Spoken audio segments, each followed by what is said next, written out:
दोस्तों, हमारी SBS family से कुछ लोगों ने मुझे बार बार रिक्वेस्ट किया था कि एक्शन सीक्वेंस को कैसे लिखा जाए उस पे मैं एक वीडियो बनाऊं। खासकर अमेजिंग आर्ट, आपने इस वीडियो के लिए बहुत इंतजार किया है। पहले तो ये वीडियो बनाने के लिए इतनी देर होने के लिए मैं माफी चाहता हूँ। इसका रीजन कुछ मिक्स्ड है।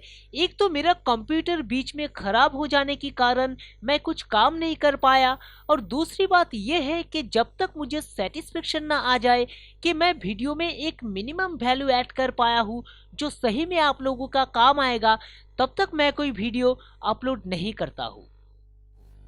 क्योंकि आप लोग ही इस चैनल के लिए मेरे लिए सब कुछ हो। ये आपका चैनल है, तो जैसे तैसे एक वीडियो बना के मैं अपलोड नहीं कर सकता। इसलिए मेरा 2 वीडियोस में गैप भी बहुत ज़्यादा होता है। तो इन दैट केस मुझे लग रहा था कि मैं सही तरह से समझा नहीं पा रहा हूँ, तो स्क्रिप्ट मैंने दोबारा लिखी और फिर से वीडियो बनाया। तो चलिए शुरू करते हैं। नमस्कार दोस्तों, सिर्फ और सिनेमा में आप सबका बहुत बहुत स्वागत है। मैं हूँ राज और आप देख रहे हैं एसबीएस। एक फाइट सीन को सक्सेसफुली कैसे लिखा जाए, इस वीडियो में हम इसी के बारे में बात करेंगे। तो अगर आप एक राइटर या फिर फिल्म मेकर है तो वीडियो आपके लिए बहुत ही यूजफुल होने वाला है। देखते रहिए। फाइट सीन लिखने के लिए मैं आप लोगों को कुछ आसान सा टिप्स दूंगा। अगर आप उसको फॉलो करेंगे तो आसानी से आप एक अच्छे फाइट सीन लिख पाएंगे। Tips 1, type of fight. Fight scene लिखने से पहले आपको इस बारे में फैसला करना पड़ेगा कि आपका फाइट सीन किस टाइप का होगा। मेरा मतलब है 1:1 फाइट होगा, या एक के साथ बहुत सारे लोगों का फाइट होगा, या multiple fight in same place होगा, जैसा कि कोई वॉर सिनेमा में दिखाया जाता है। इसके बाद आपको ये भी सोचना है कि ये फाइट सीन जो आप लिखना चाहते हैं उसका सारे सीक्वेंस एक ही जगह पे है, या आप पैरेलल कट दिखाना चाहते हैं। मतलब एक ही टाइम पे 2 जगह पे फाइट। मान लीजिए एक घर के अंदर 2 आदमी लड़ रहे हैं और उसी समय बाहर दूसरा एक आदमी बहुत सारे लोगों से लड़ते हुए घर की बंद दरवाजे की तरफ बढ़ने की कोशिश कर रहा है, और आप एक बार घर के अंदर का एक्शन दिखा रहे हैं और उसके तुरंत बाद घर के बाहर का एक्शन दिखा रहे हैं। इसके बाद आपको पता होना चाहिए कि आपका फाइट सीन पीरियडिकल है, या फिर रिसेंट टाइम का है, या फिर फ्यूचर का है। ऑब्वियसली अगर आपने स्क्रिप्ट लिखा है तो आपको ये सब पता ही होगा, लेकिन कभी कभी एक्शन सीन लिखने के लिए अलग से राइटर हायर किया जाता है। तो अगर आप स्पेशलिस्ट एक्शन सीन राइटर बनना चाहते हैं तो ये चीजें आपको जानना होगा। ये सारी चीजें आपकी स्टोरी और स्टाइल ऑफ स्टोरी टेलिंग पे डिपेंड करता है। लेकिन आप चीजें फिक्स्ड करते हुए आएंगे तो आपका विजन क्लियर रहेगा कि 1:1 फाइट है, पीरियडिकल है और सारे सीक्वेंस एक ही जगह पे है, या फिर multiple fight in same place है और रिसेंट टाइम का वॉर सीन है। जो भी हो, आपके दिमाग में स्पेसिफिक होता जाएगा कि आपको लिखना क्या है। इसके बाद मैं जिस चीज के बारे में बात करूंगा वो है write detail of your scene.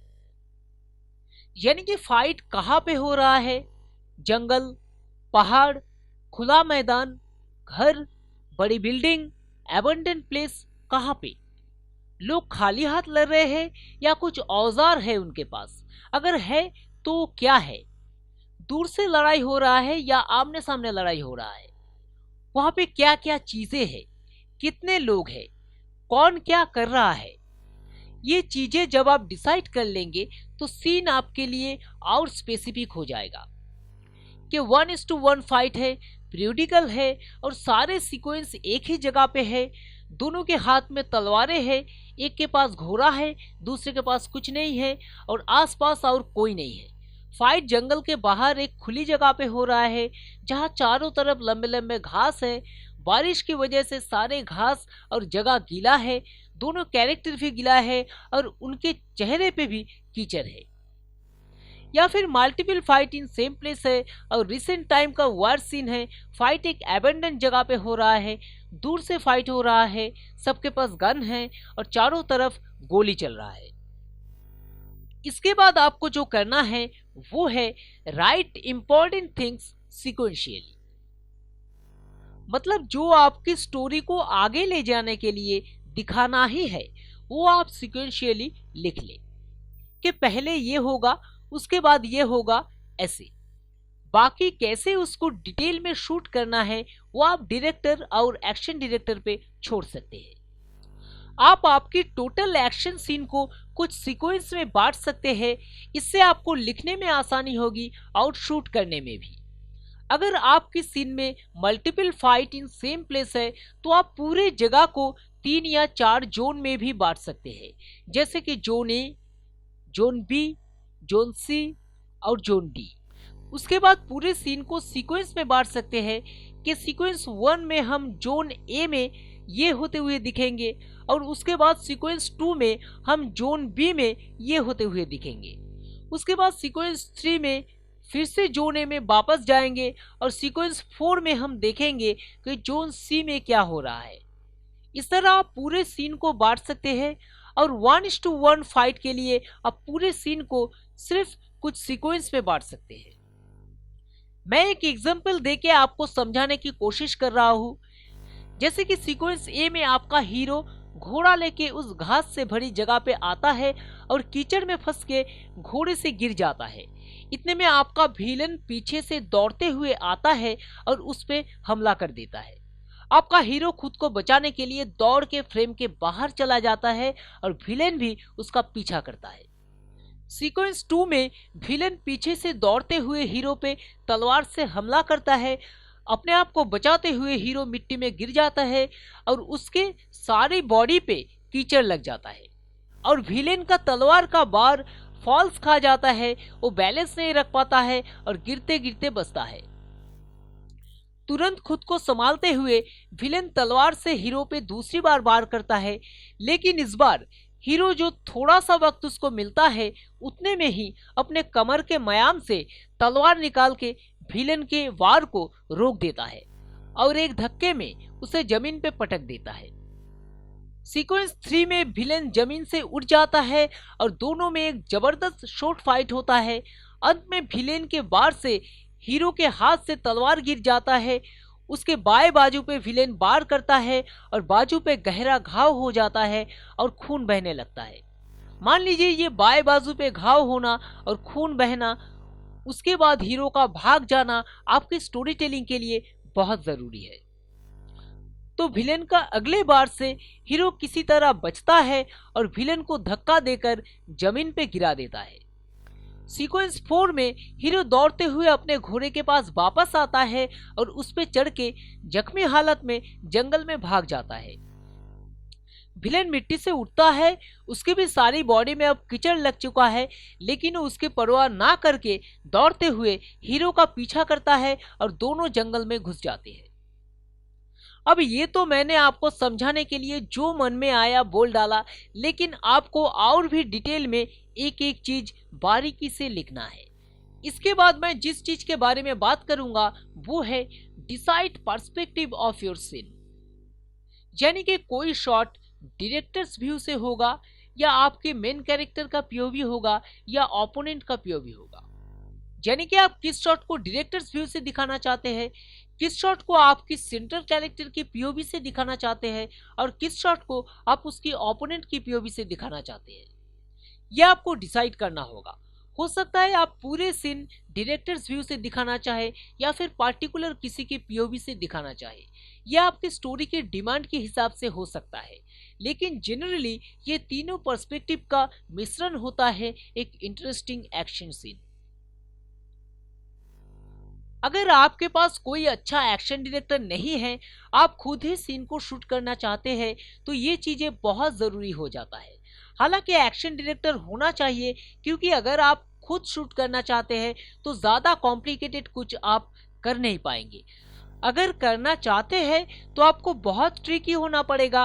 और याद रखिए, हम पर्दे पे फाइट देखते हैं लेकिन शूटिंग में कोई फाइट नहीं होता है। आपको बिल्कुल टू दी पॉइंट शॉट लेना होता है और आपको बाकी चीजें एडिटिंग में करना पड़ता है, ग्राफिक्स में करना पड़ता है। ये सब दूसरे किसी वीडियो में हम डिस्कस करेंगे। जब फाइट सीन को कैसे शूट करेंगे उस पे वीडियो बनाएंगे तब। इसके बाद मैं एक बहुत इंपॉर्टेंट चीज आपके साथ शेयर करूंगा और वो है एक्शन एंड रिएक्शन। देखिए, किसी मूवी में हीरो ने विलेन को पंच मारा और वो पंच पे पंच मारे जा रहा है और हमें यही दिख रहा है। क्या वो अच्छा लगेगा? इंटरेस्टिंग लगेगा? नहीं, बिल्कुल नहीं। क्योंकि हम हीरो की एक्शन के बाद उसका रिएक्शन भी देखना चाहते हैं। हीरो ने पंच मारा तो उससे पंच खाने वाले पर क्या असर हुआ, तुरंत आपको वो दिखाना है। कोई अगर किसी को मारता है तो उसके तुरंत बाद मार खाने वाले का रिएक्शन दिखाना बहुत जरूरी है, क्योंकि वो देखने के लिए हमारा ब्रेन क्यूरियस फील करता है।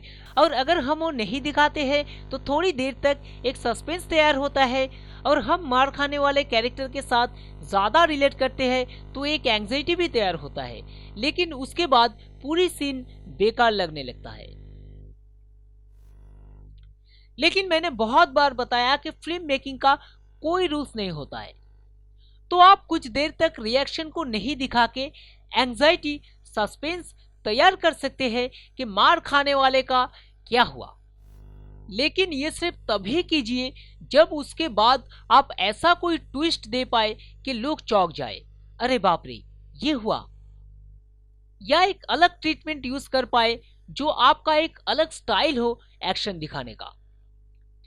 लेकिन जो भी हो, हर वक्त आप ये नहीं कर सकते। जब आपको सही लगे तभी एक मूवी में एक या दो बार ये आप यूज कर सकते हैं, उससे ज्यादा नहीं। इसके बाद मैं जिस चीज के बारे में बात करूंगा वो है मेक योर फाइट इंटरेस्टिंग। अब वो कैसे करेंगे? देखिए, जैसे जैसे आपका स्टोरी टेलिंग आगे बढ़ता जाता है वैसे वैसे आपका सेंट्रल कैरेक्टर के साथ दर्शक एकात्म होते जाते हैं। वो उस कैरेक्टर के लिए फील करने लगते हैं। अगर आपको लगता है कि ऐसा नहीं हो रहा है तो आपको पूरा स्क्रिप्ट फिर से लिखना चाहिए। एनीवे, जो मैं बता रहा था, तो एक्शन सीन पे जब वो उसकी दुश्मनों को मारेगा तो नो डाउट दर्शकों को मजा आएगा। लेकिन अगर सीन में पहले आप आपके हीरो को स्ट्रगल करते हुए दिखाए, मार खाते हुए दिखाए, तो दर्शकों को लगेगा कि वो खुद स्ट्रगल कर रहे हैं, खुद मार खा रहे हैं। और सीन के अंत में जब जूझते हुए आपका हीरो फाइट में जीतेगा तो उससे दर्शकों को जो आनंद मिलेगा उसका बात ही कुछ और है। क्योंकि आपको तो पता है, बहुत स्ट्रगल के बाद हासिल की गई जीत की बात कुछ और ही होता है। यहां दर्शकों को लगना चाहिए कि वो खुद जीत गए हैं। लेकिन अगर आपके मूवी में 5 या 6 या उससे ज्यादा फाइट सीन है तो ये हर बार नहीं चलेगा। हर बार आपने यही किया तो चीजें बोरिंग लगेगा। इसलिए मैंने कहा है कि सिनेमा में कोई रिपीटेशन नहीं चलता है। तो आपको डिसाइड करना है आप किस फाइट को किस तरह से लिखेंगे। पहले की फाइट में आप आसान जीत दिखा सकते हैं तो उससे आखिर की स्ट्रगल और भी मजेदार बनेगा। लेकिन अगर आपकी स्टोरी में ये बात है कि आपका हीरो हार ही नहीं सकता या फिर उसे जीतना आता ही नहीं है तो दूसरी बात है। इसलिए मैंने पहले ही कहा था कि पहले आपको डिसाइड करना होगा कि आप किस तरह की फाइट दिखाना चाहते हैं। आपका विजन क्लियर होना बहुत जरूरी है। याद रखिए, एक फाइट सीन को लिखने के वक्त बाकी सीन की तरह ही हम साइकोलॉजिकली सीन को ज्यादा ट्रीट करेंगे और सीन की इमोशन पे सबसे ज्यादा ध्यान देंगे। रोबोटिक फाइट किसी को भी अच्छा नहीं लगता है। इसलिए पूरे फाइट सीन में हम हर सीक्वेंस में छोटे छोटे पॉज लेंगे जहां हम हमारे कैरेक्टर की इमोशन को कैप्चर करने की कोशिश करेंगे, जैसे कि उसकी बेबसी, उसका दर्द, उसका एग्रेसिवनेस, अगले मूवमेंट के लिए उसका सोच वगैरह वगैरह। लिखते वक्त एक बात याद रखिएगा कि इट्स ऑल अबाउट मोशन। जब कोई इंसान फाइट करता है तब उसका दिमाग एक मोशन में रहता है, कूल नहीं रहता है। और आपके कैरेक्टर का दिमाग मोशन में है, मतलब आप वो मोशन दर्शकों में जेनरेट करना चाहते हैं। तभी वो आपकी कैरेक्टर के साथ उस फाइट सीन में भी रिलेट कर पाएंगे। तो आपको ये बात दिमाग में रखकर ही स्क्रीन पे लिखना है और वैसे ही शूट भी करना है। लेकिन अगर आप दिखाना चाहते हैं कि आपका सेंट्रल कैरेक्टर एक कूल फाइटर है और ये फाइट उसके दिमाग में कुछ हलचल नहीं मचा सकता, तो दर्शकों को भी कूल रखना होगा और उसी तरह आपको स्क्रीन प्ले भी लिखना होगा। मेरा अगला सजेशन रहेगा कि ब्रेक इट इन 3 एक्ट। देखिए, 3 एक्ट स्ट्रक्चर समझाते समय मैंने कहा था कि हर एक सीन को भी आप 3 एक्ट में ब्रेक कर सकते हैं। तो एक फाइट सीन को अगर आप 3 एक्ट में ब्रेक कर लेंगे तो आपको लिखने में बहुत आसानी होगी। एक्ट 1 में सीन की सारे इंफॉर्मेशन को एस्टेब्लिश कीजिए। एक्ट 2 में एक क्राइसिस इंट्रोड्यूस कीजिए, वो आपका हीरो का स्ट्रगल हो सकता है। और एक्ट 3 में आप सीन का फाइनल कंक्लूजन दिखाइए, वो आपका हीरो का जीतना या हारना या बच के भाग जाना आपकी स्टोरी के हिसाब से कुछ भी हो सकता है। अगर आप 3 एक्ट स्ट्रक्चर के बारे में और ज़्यादा जानना चाहते हैं तो आई बटन में उस वीडियो का लिंक आ रहा है, न्यू विंडो में ओपन कर लीजिए या फिर डिस्क्रिप्शन बॉक्स में मैं उस वीडियो का लिंक डाल दूंगा, आप जाके देख सकते हैं। और आखिर में मैं एक बहुत ही इफेक्टिव सजेशन दूंगा, वो है टेक रेफरेंस।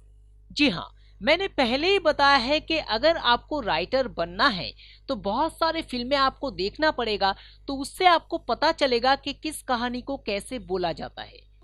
वो वाला वीडियो अगर आपको देखना है तो डिस्क्रिप्शन बॉक्स में मैं लिंक डाल दूंगा, आप जाके देख सकते हैं। अब आपका फाइट सीन जैसा है उस तरह की 5 या 6 फाइट सीक्वेंस चूज करके आप रेफरेंस ले लीजिए, आपको बहुत सारे इनपुट्स उससे जरूर मिलेगा। तो keep writing, keep watching movies और कीप वॉचिंग एसबीएस। अगर आपको इस वीडियो के बारे में कुछ पूछना है तो नीचे कमेंट सेक्शन में बेझिझक आप पूछ सकते हैं, उसका आंसर हम जरूर करेंगे। वीडियो अगर पसंद आया तो एक लाइक जरूर कीजिए, दोस्तों के साथ शेयर कीजिए। अगर आप हमारे चैनल में नए हैं तो जरूर हमारे चैनल को सब्सक्राइब कर लीजिए, क्योंकि ऐसे ही फिल्म मेकिंग वीडियोस और अच्छे अच्छे फिल्मों की खबरें आपको इस चैनल में मिलता है और मिलता रहेगा। मिलते हैं अगले वीडियो के साथ, तब तक के लिए take a very good care of yourself.